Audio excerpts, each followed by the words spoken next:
Oak-Leaf Hydrangeas are Hydrangea quercifolia. The common name comes from the leaves, which are said to look like leaves from an oak tree.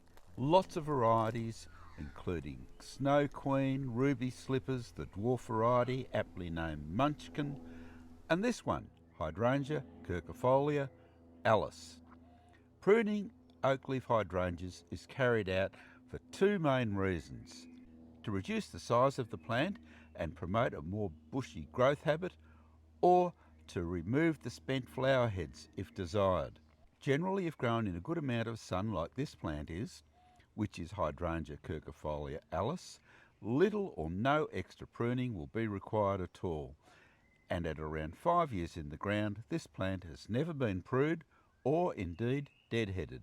Deadheading in cooler climates with frosts is not recommended, as the old flower heads will protect the new growth, which you can see here, from frost damage. The old flowers will drop off in due course anyway.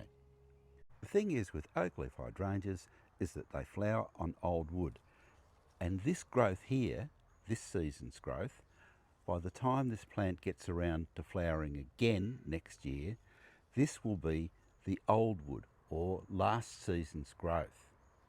So if you prune this away where the flower buds are being formed for next year, you won't get flowers the next season. And if we go down below, there's a weaker set here, but there's none below that. So if you prune back down into this old wood here, you're not going to get flowers the next year. So if you're going to deadhead, only go back to where you can actually see the new buds. So you can go back to here. This is not the same with every stem. This stem here, it's sending out new shoots here, but it will also send them out from back here. They're already appearing. So you could go back a little further. And here's another example of a flower head that's shooting right up. We may want to reduce that one back, and we could perhaps take it back down to here because there's some little buds shooting out there. If you need to reduce the size, then what you're looking for is nodes on the plant, and that's here. Prune back to them. It will reshoot, but remember, no flowers. So let's take a look at this plant that we need to reduce the size of. We'll prune it back and we'll show you the results. When Oak-Leaf Hydrangeas are grown in a shaded area, like this one, growth can be a little lanky and pruning will promote a more bushy habit. The best time to prune is immediately after flowering, because as we said, Oak-Leaf Hydrangeas flower on the previous year's wood.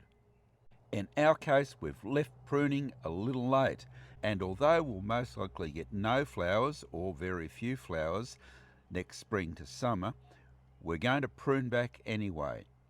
It's best to take no more than a third of the growth off the plant, and it's also best to prune back to a node on the stem. Prune to achieve a nice rounded shape, using loppers like these for larger stems or secateurs, pruners for smaller growth. After pruning, fertilise and water in well. Hard pruning back into very old wood is not recommended, as Oak-Leaf Hydrangeas do not always recover from hard pruning, so cutting back to a stump right down here is not the way to go unless absolutely needed. Here's our plant in summer after pruning. It has a bushier habit as desired, however only one flower, while our other Oak-Leaf Hydrangeas have masses of flowers. There are lots of other hydrangea varieties with different flower forms and different flower colours. For more information about hydrangea varieties and indeed a whole range of gardening matters, subscribe to the YouTube channel. And as always, good luck with your gardening.